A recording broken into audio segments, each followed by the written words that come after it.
Bueno, bienvenidos una vez más a una actividad de Círculo Lilín Vida Sustentable. Hoy vamos a hablar de la experiencia de Verónica Rosín en la economía de comunión, que es un tipo de economía que promueve valores que ella ya nos va a contar de qué se trata. Pero antes que nada, me gustaría presentarla a ella. Verónica es de hace 20 años contadora y consultora, especializada en la mejora de procesos, planificación, sustentabilidad, innovación, gestión. Acompaña y colabora y co-crea con personas, emprendedoras y empresas en el despliegue de sus competencias a través de las diferentes temáticas de su experiencia. Le encanta inspirar a los demás para que puedan gestionar sus actividades y recursos de manera que les permita encontrar mejores formas de realizarlo y procurando la posibilidad de generar impactos positivos en los demás y en el entorno. Además, es amante de la innovación. Participó en algunas charlas de radio, TV y Consejo de Ciencias Económicas de la Ciudad de Buenos Aires sobre temáticas relacionadas con la planificación. Además, es contadora y abogada de la Universidad Argentina de la Empresa. Tiene un tercero en comercialización y es diplomada en innovación cripto sustentable de la Universidad Tecnológica Nacional. Es asesora de la planificación financiera, facilitadora certificada del juego Buen Vivir KBB Alemania, que eso nos vas a contar un poquito de qué se trata, así a grandes rasgos, y capacitadora en tips empresariales de Uruguay. También está certificada en modelos de negocios sostenibles, Lean Six Sigma y auditora bajo normas ISO 91000, IRAM, entre otros. Actualmente es miembro de la Comisión de Problemática PYME eh, de la Ciudad Autónoma de Del Buenos Consejo de Aires. Ciencias Económicas. Claro, Sí. PYME Sostenibles MONAPI, que después nos vas a contar un poquito de qué se trata, porque no todo el mundo sabe. Y ha transitado como profesional y consultora en Consolidar Art, L'Oreal, Meridional AIG, Banco Galicia, ACE Seguros, OMINT. Bueno, es impresionante tu currículum. Podríamos estar bastante tiempo, pero más que nada nos interesa, sos mamá de dos nenas y bueno, y estás casada. Así que, aunque esté lo último, creo que la parte personal es súper importante, así que felicitaciones. Y bueno, este, vamos a empezar con un video.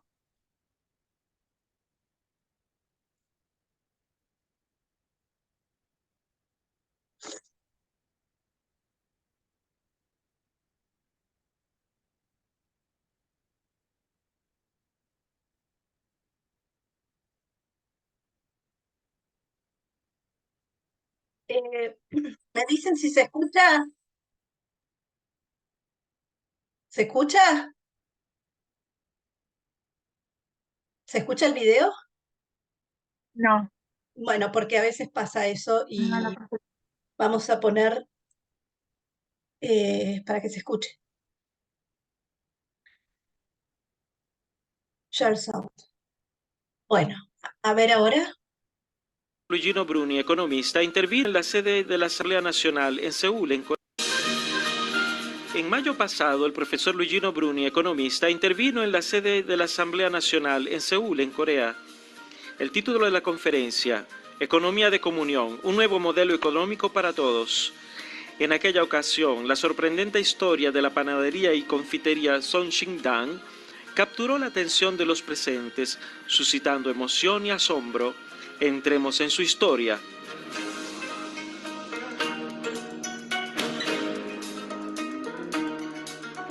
El milagro de los 2 sacos de harina, Songshindang.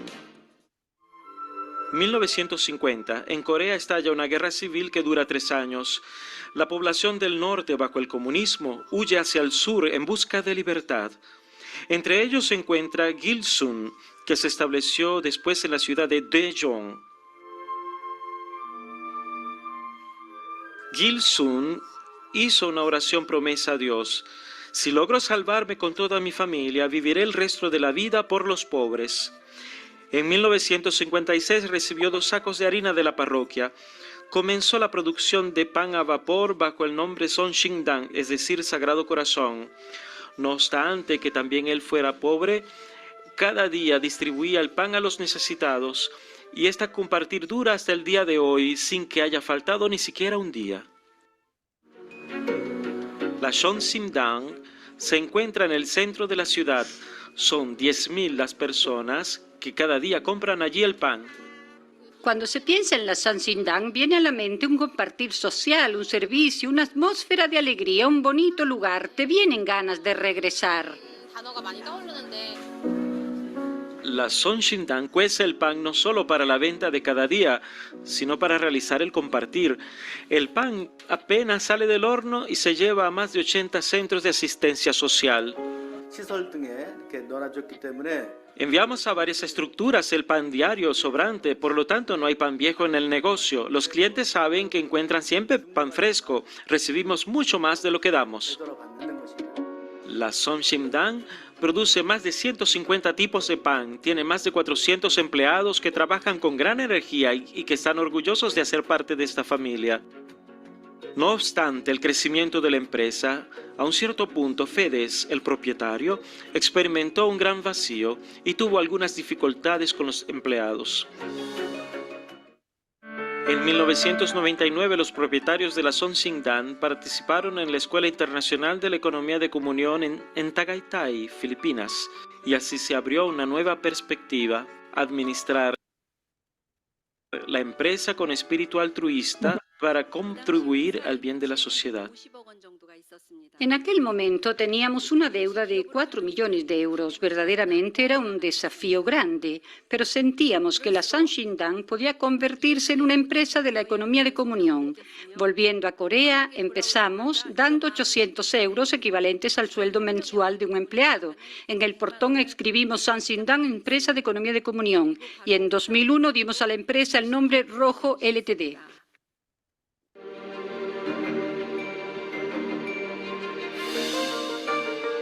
En el 2005 estalló un incendio que hizo arder todo el edificio.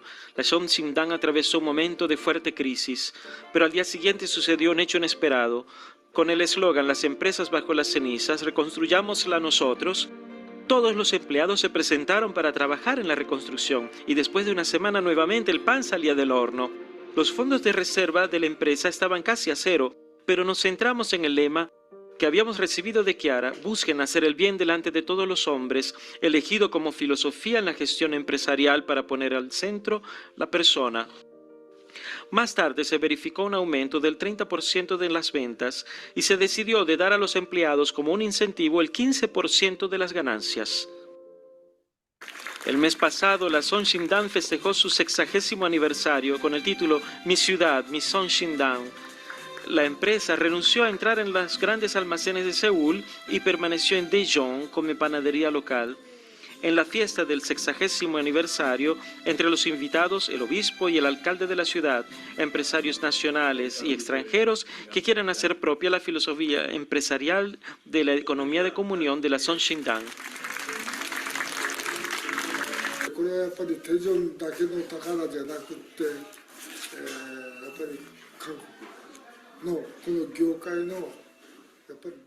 La Son Xingdang se compromete a producir alimentos sanos, higiénicamente seguros, que podemos comer con tranquilidad y forma constantemente a sus empleados.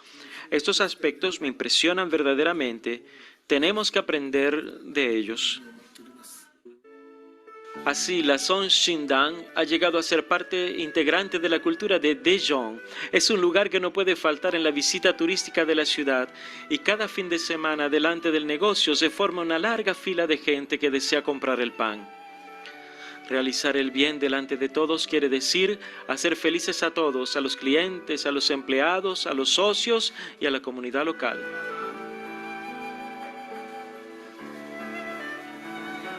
Es verdad, el pan es una cosa sencilla, pero también una cosa pequeña puede tocar el corazón y un pequeño acto de amor puede hacer cálida nuestra sociedad. Yo trabajo con esta convicción.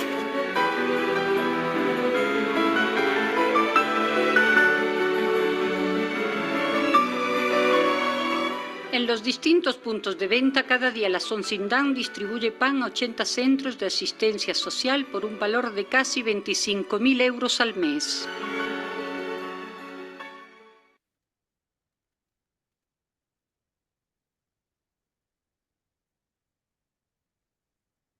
Bueno, súper interesante el caso de la empresa. La Sonsindang. Jesucito de mi vida, tú eres mi... Perdón.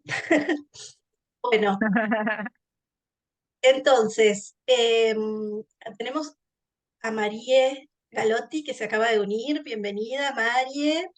Y bueno, justo ingresás en la parte de cómo llegó Vero a esta iniciativa, ¿no? ¿Cómo fue su recorrido? Bueno, les voy a contar un poquito,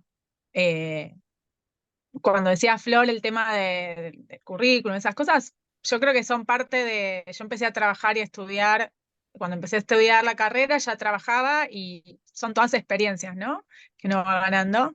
Yo estudié, mi primera carrera fue contadora, tradicional, números, que cierren los números, que me dé todo muy pragmático.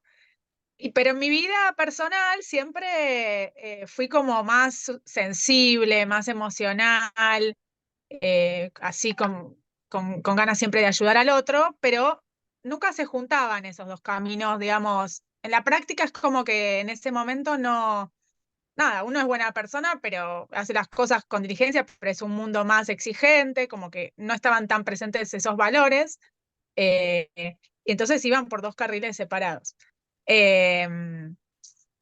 Entonces, bueno, yo siempre sentí como que me gustaba lo que hacía, que, digamos, trataba de ir mejorando en mi trabajo, pero sentía como que, bueno, y cada vez más, hasta llegó un momento como que faltaba algo, ¿no? Como, era como vacío en algún punto, porque por un lado como que le faltaba como un propósito que una, como yo tenía esa sensación de que faltaba algo.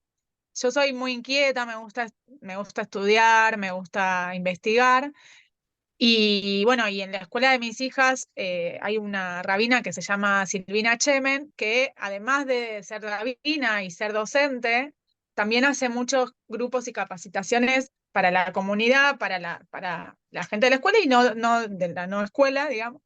Y está muy involucrada con lo que es diálogo interreligioso, y empecé unas clases con ella relacionadas con las mujeres sin nombre, era en ese ciclo, son las mujeres que no tienen nombre en la Biblia, en la Torá, pero que tienen una historia, ¿no? Como darles un nombre, como, ¿por qué no tienen un nombre? Bueno, a raíz de eso, ella en una de las clases menciona un tema, porque hablamos puntualmente de un tema de economía, eh, y menciona este libro, que lo tengo acá, no sé, ¿se ve? Ujú, No sé si se ve. sí. Que se llama El árbol de la vida, que lo escribió Luigino Bruni, que es también del movimiento focolar, es no sé si es cura, si está bien dicho el título, es de Italia, es economista, tiene escritos muchos libros, es el que hablaba al principio del video. Bueno, y ella, yo les quiero leer lo que dice atrás porque es muy interesante, pero surgió un poco, mi clic fue cuando ella, estábamos hablando de la economía y comentó que Luigino Bruni dijo algo así como que la ecuación no cierra si hay un pobre. O sea, tiene que ser cero, porque si hay un pobre, la ecuación está mal, estamos haciendo algo mal. Y ahí es donde me cayó la ficha, decir, claro, tiene razón, ahí se me juntó como la parte humana, la parte esta, que nosotros, bueno, ahora por estar en tema con otro tipo de empresas y cada vez somos más, digamos, los que nos involucramos en otro tipo de movimientos diferenciados a la típica economía capitalista que conocíamos antes, no nos es raro, pero en ese momento para mí fue como la primera vez que lo escuché y nadie en mi círculo lo había nombrado, entonces para mí fue como un insight que dije, ah, es por acá. Bueno, y les quiero leer lo que dice el libro, porque obviamente me lo compré y dije, quiero seguir investigando por acá. Me encanta la teoría, pero ¿cómo se pone en práctica esto? Entonces, bueno, dice así, la palabra mercado aparece por primera vez en la Biblia cuando Abraham compra a los hititas una tumba para su mujer Sara. Se empieza a hablar de beneficio cuando José es vendido por sus hermanos. La primera gran empresa de la historia es la construcción del Arca de Noé. La palabra bíblica tiene mucho que decir a nuestra economía y a nuestra vida. Y la formulación de nuevas preguntas económicas puede hacer que estos textos digan cosas que aún no han dicho. Comentando a Adán, Caín, Jacob, Tamar y José, dice el autor, he descubierto la Biblia, he aprendido a conocerla y me he formado día a día en la difícil tarea de hacer que sus antiguas historias hablen a nuestro tiempo, a las familias, a las empresas. Bueno, después en este libro descubrir en el Génesis un lugar de inspiración siempre nueva para reflexionar sobre los interrogantes fundamentales de la vida y la economía de hoy. El humanismo bíblico nos recuerda que los contratos son ante todo un encuentro entre personas, que el dinero y el beneficio, que el dinero y el beneficio limitan con el bien común. En la tierra prometida hay que amarla y enriquecerla, no ocuparla, pues se habita provisionalmente. Y que las empresas, ya sean aventuras, sueños o actividades productivas, pueden resultar vanas y corruptas, pero también fuente de justicia y dignidad. Y bueno, y a partir de ahí, además de seguir estudiando, ese año hubo un retiro en la Mariápolis Lía, que yo después acá en la presentación está el link, pero ahora les voy a mostrar unas fotos y les voy a contar qué son las Mariápolis. Hicimos un retiro de cristianos y judíos, que fue es muy difícil de explicar en palabras, pero fue algo muy vivencial, muy fuerte. Y además, todos los lunes en la comunidad se juntan a leer algo que se llama lecturas compartidas, judíos y cristianos, y leen textos que están en los dos libros y son, digamos, lo mismo, digamos, compartimos muchas cosas más que las diferencias. Y bueno, a partir de ahí se aprende mucho. Y a veces se hacen encuentros también con personas musulmanas. Eh, y bueno, en el retiro, ahí yo conozco, digamos, de primera mano lo que es, digamos, la economía de comunión, em, porque bueno, la Mariápolis, ahora les voy a contar igual un poquito más a detalle, surge a raíz del movimiento de Chiara Lubich. Chiara Lubich, si querés avanza 2 filminas, donde está un poco de historia, cómo nace la economía de comunión. Esa. Bueno, esta es Chiara Lubich, que ella nació en Italia, en Trento, en 1920, ya falleció en 2008. Bueno, ella tenía varios hermanos, la madre era católica y el padre socialista antifascista, o sea, esto para poner en contexto cuándo nació, en qué contexto vivió, y ella en la guerra trataba de ayudar a la gente, a los pobres, a la gente que necesitaba, junto con otras amigas, en un cuartito, que fue como una especie, después de lo que se conoce el focolar, fue como el primero, digamos, focolar, como ellas ayudaban. Bueno, y ella fundó el movimiento de los focolares, mismo en Trento, Italia, en 1944, que hoy está difundido en todo el mundo. Previamente ella empezó a trabajar como profesora de literatura y en 1977 recibió un premio por el progreso en religión y paz, el premio Templeton se llama. Pero bueno, más allá de su currículum, a mí me gustan las cosas que aprendí más la vida de ella, ¿no? Lo que hacía. Los focolares son grupos de o mujeres o varones, no se casan, no son curas, no son monjas, pero digamos que ponen al servicio de la gente de su vida, pero también tienen sus trabajos.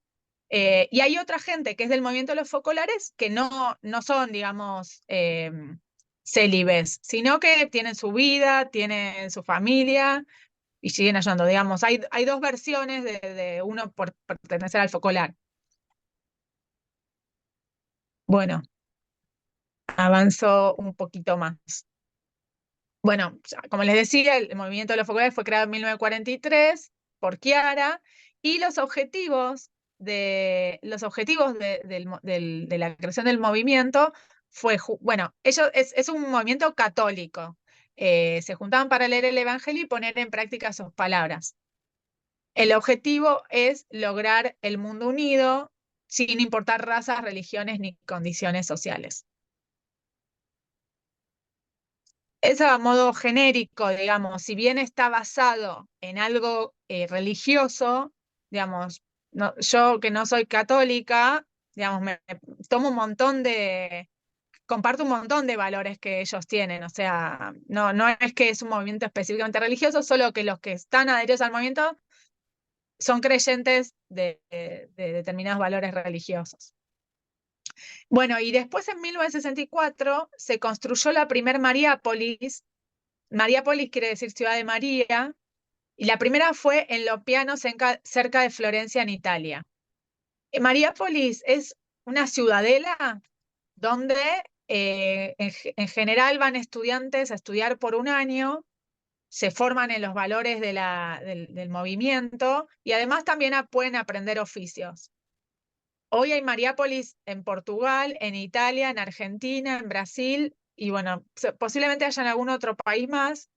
Hay 7, me parece, en este momento, en todo el mundo, y los estudiantes son jóvenes que después se llevan los valores para su vida, para extrapolarlos en su vida diaria, en su trabajo, y bueno, es como una hermandad, ¿no? Que van haciendo. Puntualmente, hay una Mariápolis que la pueden conocer, hacer la experiencia, porque una cosa es lo que yo les cuente y otra cosa es lo que ustedes puedan vivenciar, que viene un poquito más adelante. Espera, me estoy adelantando. Si querés pasarle otra, Filmina. Bueno, yo les hablé del movimiento de los focolares, pero ¿cómo surge la economía de comunión?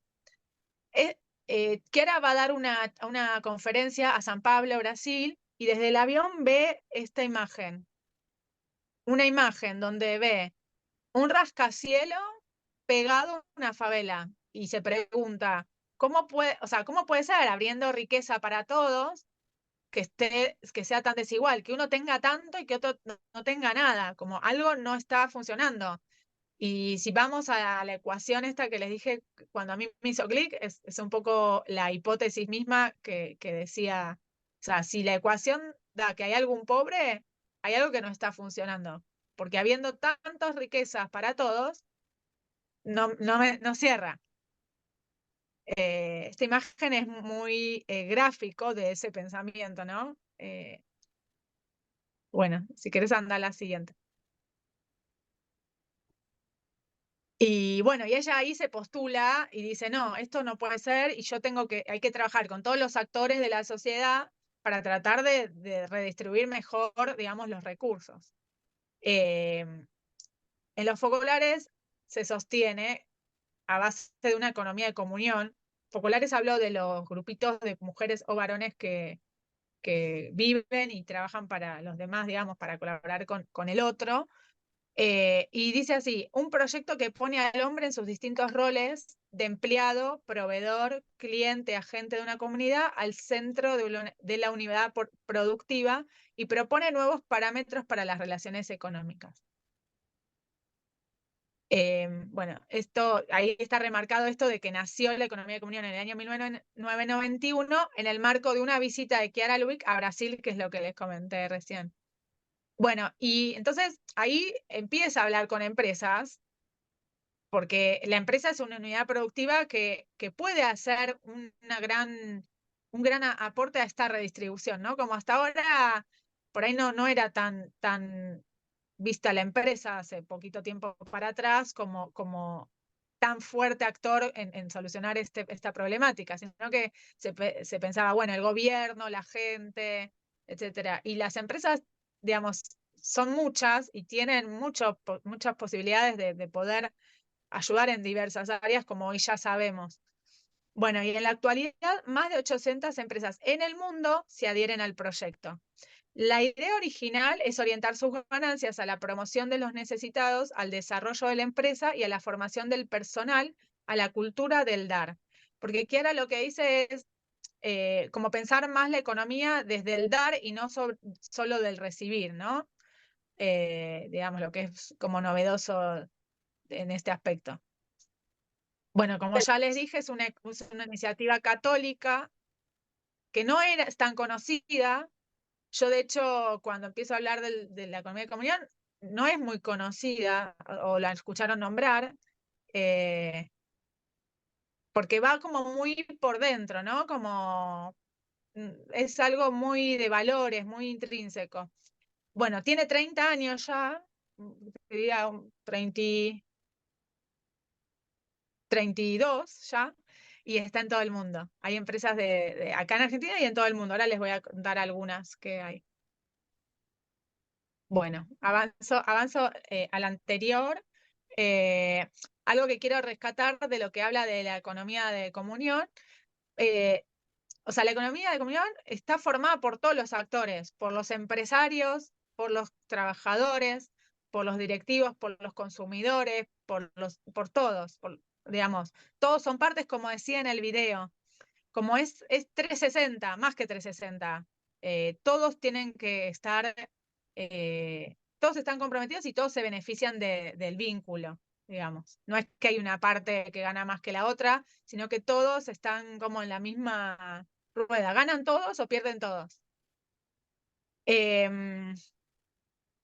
Bueno, es una cultura caracterizada por la comunión. Ellos le llaman comunión a esto, gratuidad y reciprocidad, proponiendo y viviendo un estilo de vida alternativo al dominante en el sistema capitalista.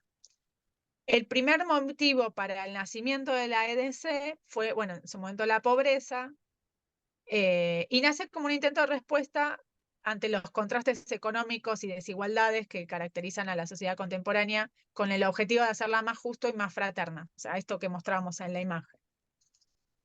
Bueno, y lo que les quería decir, que avanzamos, ok, y si sobre la Mariápolis Lía avanzaba una filmina, Flor. Esta es la entrada a la Mariápolis Lía, que si tiene oportunidad de ir, se lo súper recomiendo. Es en O'Higgins, provincia de Buenos Aires, o sea que de acá, de Capital, están muy cerquita, son creo que 3 horas o 2 horas y media.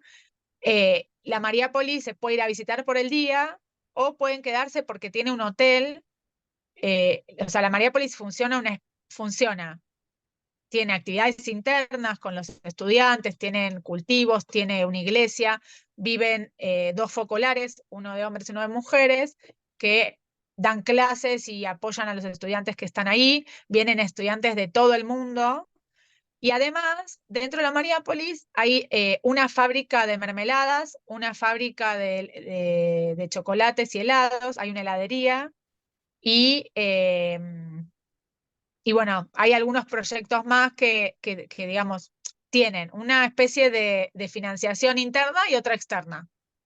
Una por el propio movimiento y otro por estas fábricas, digamos, que generan ingresos. No solo para la gente que va ahí a visitar, sino digamos, los chocolates se mandan a otros lugares. Por ejemplo, hay una que fabrica las galletitas que vende, que acompaña el Café Martínez, la fabrica una empresa de DDC que se llama Pastichino, y parte de la fábrica está ahí. El nombre, bueno, yo lo puse, el nombre Lía es el nombre de Lía Brunet, una de las fundadoras del movimiento aquí en la Argentina. Bueno, ¿querés parar y volvemos a grabar? Bueno, entonces, en definitiva, ya hay algunas empresas certificadas con esto. ¿Hay certificación en esto? No hay certificación, eso es algo muy interesante, Bueno, porque yo, ahora si querés cuando vuelvas a grabar te cuento un poco de eso. bueno, dejamos la pregunta abierta. Un abrazo, nos volvemos a ver en un minuto. Hacemos un break y nos volvemos a ver en unos minutos. Gracias, Vero. Ok, Ahí va. hay que salir del Zoom y volver a entrar. Sí, creo que sí. Voy a tratar de volver a ingresar con el mismo link y si Perfecto. no, genero otro y se los paso. Ok, ¿Vale? ok.